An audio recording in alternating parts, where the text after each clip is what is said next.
heart is full of hate. He butthurts, cries, and a dark shadow falls over this troll. From the ashes of a once great fandom has risen a meme, an LOL that must be liked. We look to the airways for a vindicator, someone to strike fear in the dark basement of the parents who created him. The battle between fan and smart has begun. With a head on his shoulders stands the smart fan, a speaker of truths, with a voice of silence, and a radio show of justice. This is Ring Rust.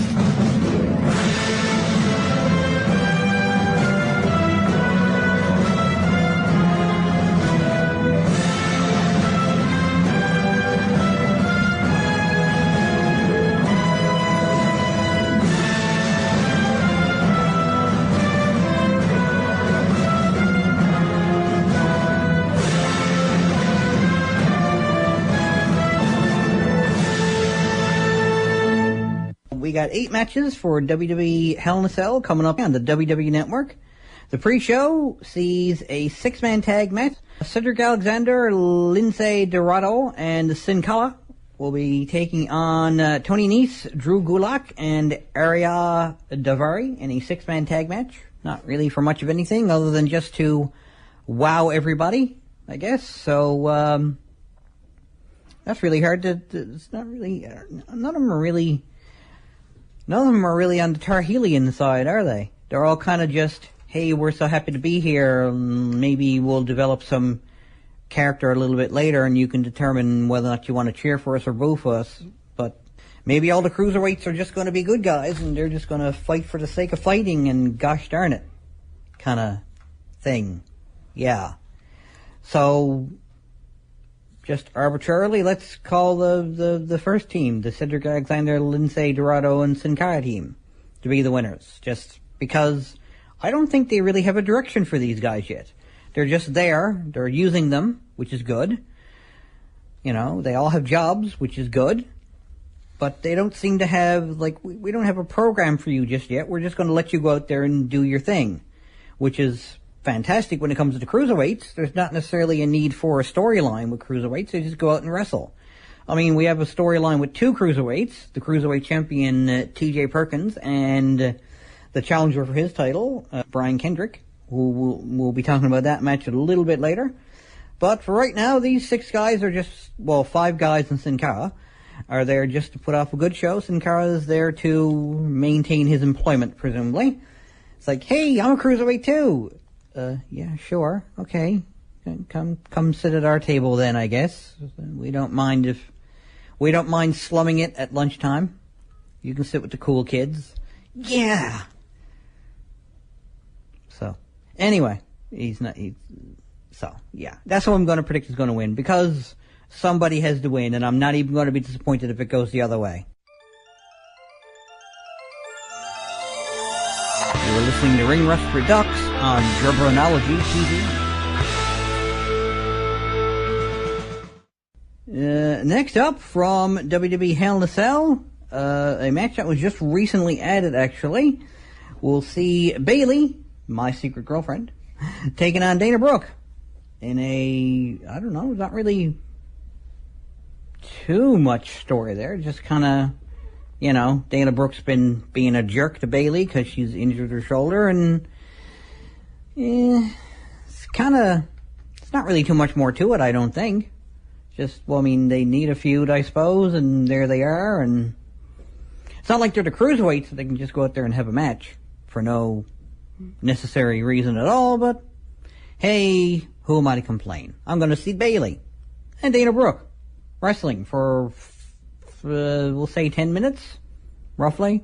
So, all in all, still going to be enjoyable, I'm sure. Because Bayley and Dana Brooke are 4 great reasons to watch WWE. And they're lovely ladies who previously known as divas, but now they're just all superstars. Because equality. You are listening to Ring Rust Redux on Gerbranology TV. This is Fabo Mark Jabroni. You're listening to Ring Rust. Next match from WWE Hell in a Cell on the WWE Network is a tag team match which sees Enzo Amore and Big Cass, as I call them, can't teach that because, I don't know, Certified G's maybe? Might be I don't know, something. What other tag team name? You don't really want to just call them Enzo Amore and Big Cass because that's not a tag team name. That's just the members of the tag team. Like, for instance, their opponents, WWE Bulletproof. Not officially their tag team name. They also are just being called Luke Gallows and Carl Anderson, but what do you want? I mean, I'm a little more creative with coming up with tag team names. So, anyway. I can foresee Can't Teach That coming out on top of this one, although they probably wouldn't hurt. They probably wouldn't be suffer too much damage in their career if they were to lose this match. Gallows and Anderson probably could use the win more, but, you know, hey, guess what? I'll be pulling Bulletproof's theme next week then. I'm still gonna, because I'm a fan of the guys, I'm still gonna predict that Enzo and Big Cass are gonna come out on top of this one. And if you don't like the thought of them winning, I got one word to describe you, and I'm gonna spell it out. You're listening to Ring Rust Redux on Jabronology TV. So next up, we have the aforementioned Cruiserweight Championship match, which sees champion TJ Perkins defending against the Brian Kendrick, or as he is on Twitter, Mr. Brian Kendrick. There's a couple of wrestlers with Mr. A couple of celebrities actually with Mr. at the beginning of their Twitter handles. Perhaps there's a connection. Perhaps I should shut my mouth. Perhaps I shouldn't because I'm on the radio and it's an audio medium. I can see Brian Kendrick coming out on top of this one because, you know, he's been saying, you know, I need this for my legacy. I need this to, you know, to basically to justify his continued employment, I guess, with WWE. His second chance in WWE rides on this, apparently, just like his second chance with WWE rode on him winning the Cruiserweight Classic in the first place, which he didn't, because TJ Perkins is the champion. He even went so far as to ask TJ Perkins to let him win. So, I don't know how that's going to work out. Probably not. It probably won't. But, again, we'll see how that works out. That's my prediction. I can imagine TJ Perkins defending as well, and Brian Kendrick either just sort of fading away or just still being there but trying desperately to, you know, talk people into letting him do things. I don't know. Who knows? Whatever he's got to do, I suppose, to keep employed. So, at any rate, hopefully for the time being, he's still the man with the plan, though. Yeah, well, two can blow bubbles in this bathtub. Ha! You're as dumb as I am! This is Fanboy Mark Cerrone, and we're listening to Ring Rust. So next we have the tag team titles. The New Day, Big E Langston and or Kofi Kingston and or Xavier Woods will be defending against International Powers, Cesaro and Sheamus.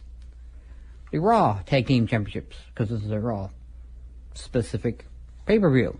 Because they're back to doing that again, because people who do podcasts and whatnot and radio shows like myself don't have enough to do. They don't want to just talk about wrestling news. They want to talk about So anyway, I suspect Cesaro and Sheamus eventually might win it, if they feud for it for a while, but right now this is their first time challenging for the title, so generally speaking, people, you know, teams or singles wrestlers don't generally win the titles the first time they wrestle for them, generally speaking.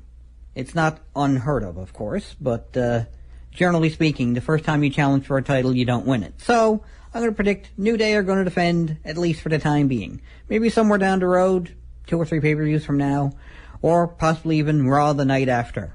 Because that's what they like doing. They like making Raw special for some not special reason. This is 93.5 CHMR FM.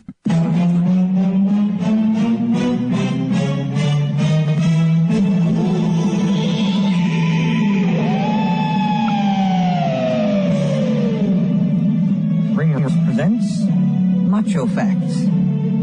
Randy Savage doesn't own an oven, microwave, or stove, as revenge is a dish best served cold.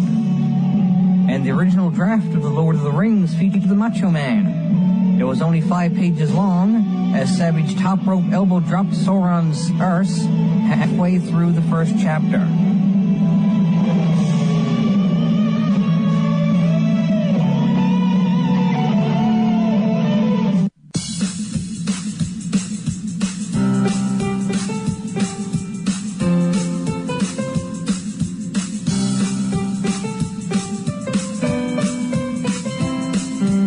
Like me on Facebook, tinyurl.com/RayRust. Follow me on Twitter @MarkJabroni. And subscribe to Jabronology TV, youtube.com/fanboyMarkJabroni.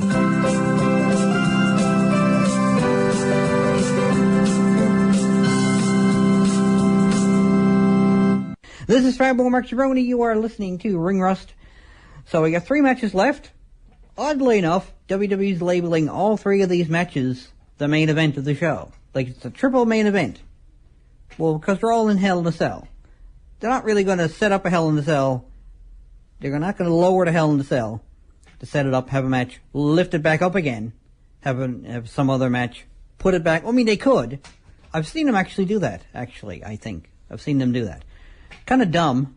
Why not have all the Hell in a Cell matches back to back, I suppose, because it's the most practical thing, really, I guess, because it's a lot. I think is it a lot of setup? No, they just kind of lower it in place and just make sure it's lined up properly. I guess it's not a lot of setup. Anyway, it's not like you have to assemble it. With Hell in a Cell, it's like, it's a great big cage and there's a top on it, and I don't know how long that would take to assemble. Not enough time in one video package, I don't think, between the hype of match, so. Anyway, still, in my mind, makes sense to have the 3 of them back to back, but what do I know? I'm just a practical-minded individual. So the first match they have here of the 3 main events is Hell in a Cell match for the WWE Raw Women's Championship, which sees Sasha Banks defending against Charlotte, or now known as Charlotte Flair, apparently, officially, because Mick Foley announced it on Raw, calling Charlotte Flair to the ring, and then they changed her Facebook and her WWE.com and her Twitter account even, where it says Charlotte Flair, so, woo. But anyway, I suspect that Sasha's probably going to defend. I wouldn't be disappointed one way or the other, I guess, really, but that's my prediction. So let's see whether or not the sky's actually the limit for Sasha Banks, even though she can't reach the sky through the roof of the Hell in a Cell. So,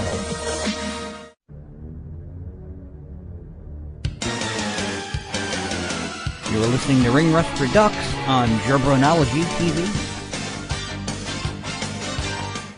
So the second of 3 main events, for WWE Hell in a Cell this coming Sunday on the WWE Network from Boston, Massachusetts in the TD Garden.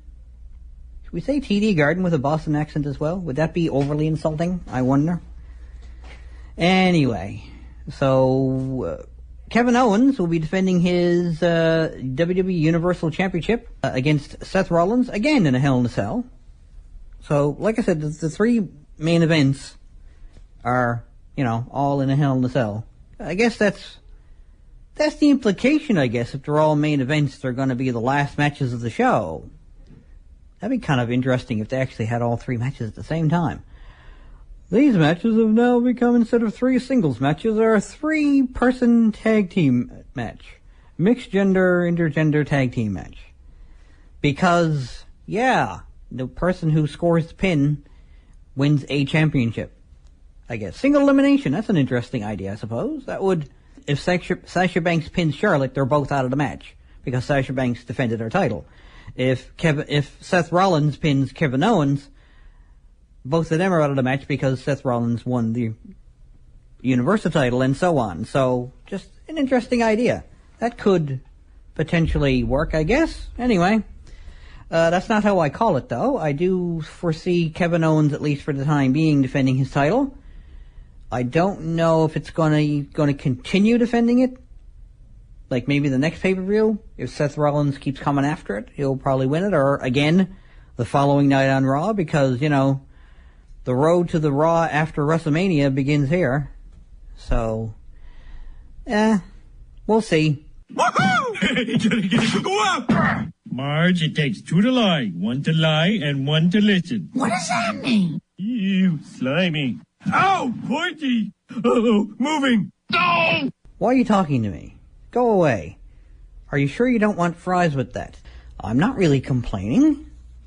Really. It might sound like it, but, I do a very good butthurt tosspot internet wrestling fan impersonation. This is Fanboy Mark Cerrone. You are listening to Ring Rust. So the last match, main event, because there's 3 main events for some reason, so it's going to be in either order.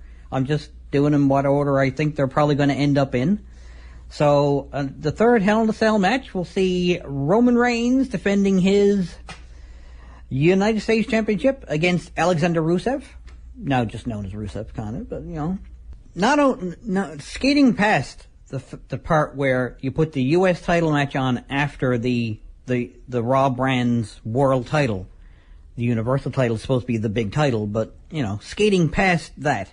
Let's just skirt past that for a moment on this very, very, very narrow pathway over this cliff that you see in all these movies, and that you're just going to fall off if you happen to turn the wrong way a little bit, or the path crumbles underneath you. But anyway, let's skirt right past that delicately. And just, Roman Reigns, I guess, is the star, really. I guess it's equivalent to when CM Punk was the WWE champion, I guess. And they had him not in the main event. The champion of the promotion was not in the main event, defending his title. So, Roman Reigns, I guess, is a bigger star than both Kevin Owens and Seth Rollins. Not necessarily, well, Seth Rollins, I guess he's kind of on par with Seth Rollins, I guess. He's probably a little bit above him, probably. If I had to rank him, I'd say Roman Reigns is probably, they're not necessarily, neither one of them is number 1, but, Roman Reigns is probably number 3, maybe, and Seth Rollins is number 4. I'm not sure who number 2 would be, but I'm guessing number 1, at least on Raw. It's supposed to be Kevin Owens. But, ugh. So, anyway, well, maybe Sasha Banks is number 2. I don't know. She's the women's champion. So, anyway, we'll see how it works out. We'll see which match is actually the main event. They can say triple main event all they want. Only one match can go on last, and that's the main event. Because, it's like when I watched, the first episode of the revamped WWE main event.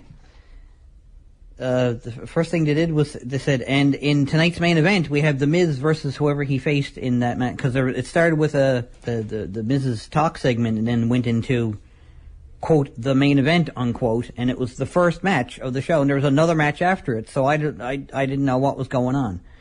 So maybe they were experimenting with not having the main event be the last match. Maybe they're just trying to be unorthodox. I don't know.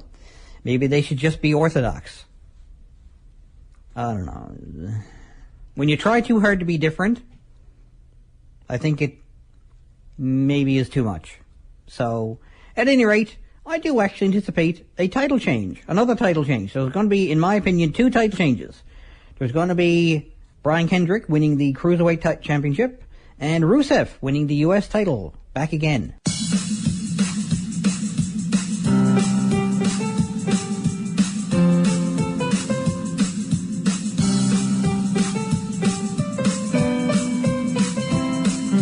Like me on Facebook, tinyurl.com/ringrust. Follow me on Twitter @MarkJabroni, and subscribe to Jabronology TV, youtube.com/fanboymarkjabroni.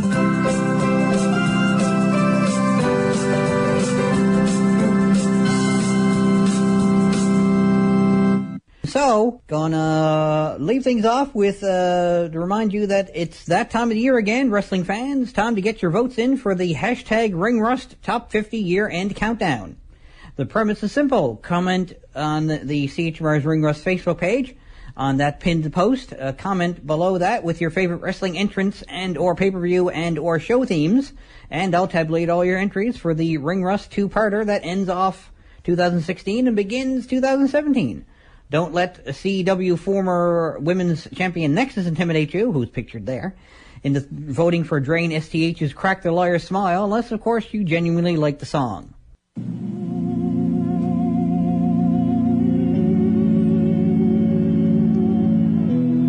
That's it for another show, kiddies. Check me out on Facebook, where you can keep track of all the news that's right on the mark, from around ringside to the latest concerts. See you at the shows. Later days.